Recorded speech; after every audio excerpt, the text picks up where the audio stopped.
దేవుడు సాక్షి. కుందాపురం అనే గ్రామంలో గోవిందప్ప అనే గొప్ప దొంగ ఉండేవాడు.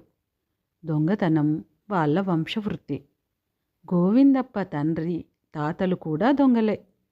దొంగతనం కులవిద్యగా వాళ్ళ ఇంట ఉంటున్నది. గోవిందప్పకు ఒక చెల్లెలుండేది. ఆమెకు ఒక కొడుకుండేవాడు. వాడి పేరు దేవుడు.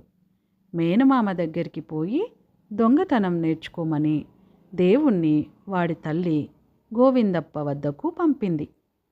దేవుడు పుటకచేతనే మంచి దొంగ. అందుచేత వాడికి గోవిందప్ప దగ్గర చోర విద్య బాగా అబ్బింది. వాడు మేనమామ కన్నా కూడా యుక్తిగా దొంగతనాలు చేయగలవాడు. ఈ సంగతి గ్రహించి గోవిందప్ప తాను దొంగతనానికి వెళ్ళినప్పుడల్లా తన మేనల్లుడైన దేవుణ్ణి కూడా వెంట పెట్టుకొని వెళుతూ వెళ్ళేవాడు. ఒకనాడు గోవిందప్ప, దేవుడు కలిసి దొంగతనానికి గాను మరొక గ్రామానికి వెళ్ళారు.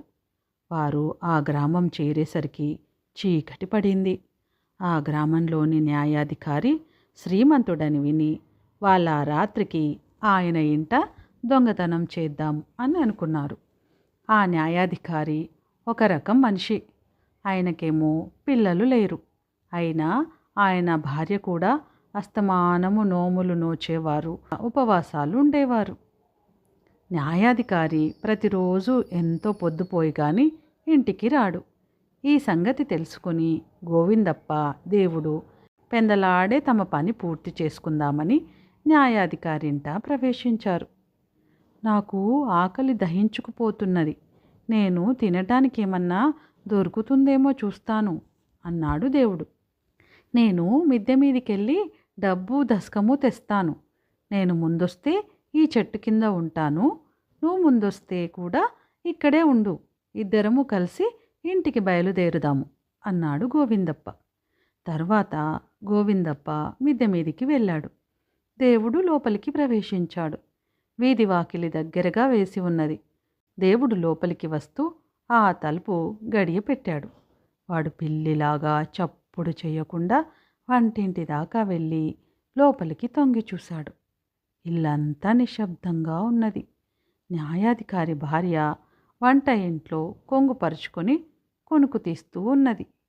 పక్కనే దేవుడి మందిరం ముందర వంటకాలు పెట్టి ఉన్నాయి. వాటి సువాసన తగలగానే దేవుడికి ప్రాణం లేచి వచ్చినట్టయింది. అసలు సంగతేమంటే ఆనాడు ఏకాదశి. న్యాయాధికారి భార్య రోజంతా ఉపవాసం చేశారు. రాత్రి భోజనానికి బదులు గిన్నెడు పెసరకట్టు పరమాన్నము, లెక్కగా 8 దోశలు, దోశలతో తినటానికి కొబ్బరి పచ్చడి సిద్ధం చేసి ఇంటావిడ భర్త రాకకు నిరీక్షిస్తూ నడుము వాల్చింది. ఉపవాసంతో నీరసించి ఉండడం చేత ఆమెకు నిద్ర పట్టింది. దేవుడు మెల్లగా వంటకాల వద్ద చేరి కొబ్బరి పచ్చడి నంజుకుంటూ దోశలు తినసాగాడు.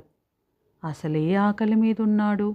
దానికి తోడు దోశలు చాలా కమ్మగా ఉన్నాయి. పచ్చడి పసందుగా ఉంది. ఆగలేకపోయాడు. అయిపోయాయే గాని ఉంటే ఇంకా తినేవాడే.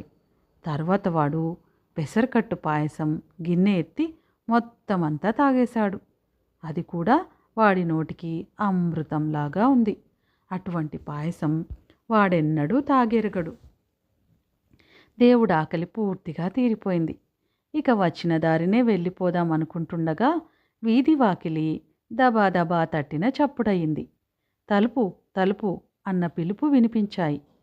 ఆ పిలుపుకు ఇంటావిడ చివాల్న లేచి వచ్చే వచ్చే అంటూ అవతలికి వెళ్ళింది.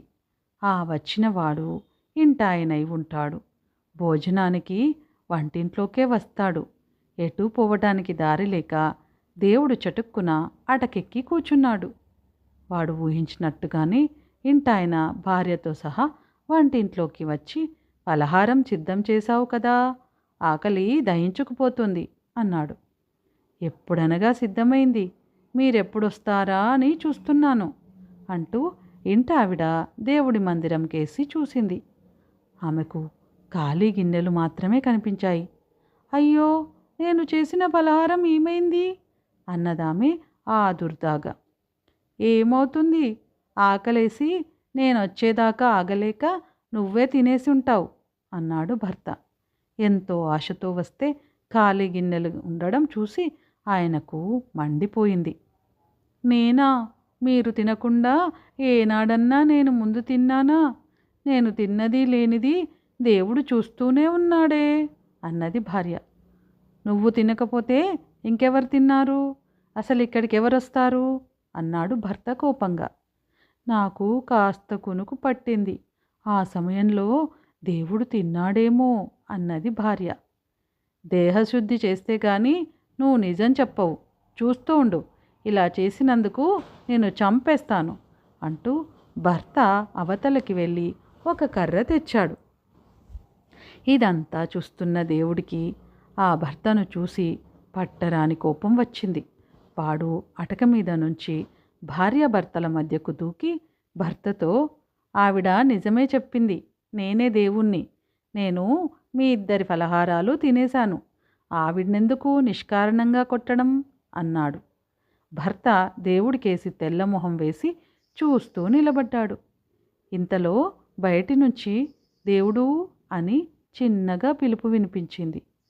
ఓయ్ వస్తున్నా అంటూ దేవుడు దర్పంగా బయటికి వెళ్ళిపోయాడు. గోవిందప్ప మిద్దె మీద అంతా వెతికినా దొంగిలించడానికి ఏమీ దొరకలేదు. అతను తన మేనల్లుడి కోసం కొంతసేపు చూసిన మీదట వంట ఇంటి వైపు నుంచి గట్టిగా మాటలు వినపడ్డాయి. దగ్గరికి వచ్చి ఉంటే దేవుడు అనే మాట కూడా వినిపించింది. తర్వాత దేవుడి గొంతు కూడా వినిపించింది. తన మేనల్లుడు ఇంటి వాళ్ళకి దొరికిపోయాడేమోనని గోవిందప్ప భయపడి పిలిచి చూశాడు. దేవుడు వస్తున్నానని చెప్పటం విని అతనికి మరింత ఆశ్చర్యమైంది.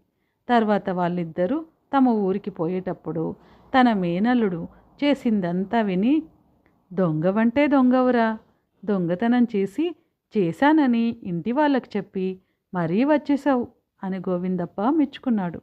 దేవుడు వెళ్ళిపోయిన కొద్దిసేపటికి న్యాయాధికారి భార్య, అయ్యో అలా చూస్తూ నిలబడ్డారేమిటండి, వాడు దొంగలాగుంది, పట్టుకోండి అన్నది. అప్పుడు న్యాయాధికారి గబగబా బయటికి పరిగెత్తాడు. కానీ అప్పటికే దొంగలు చాలా దూరం వెళ్ళిపోయారు. ఆ తర్వాత న్యాయాధికారి భార్య మళ్ళీ ఏదో ఫలహారం చేసింది. భార్యాభర్తలు దానితోనే తృప్తి పడవలసి వచ్చింది.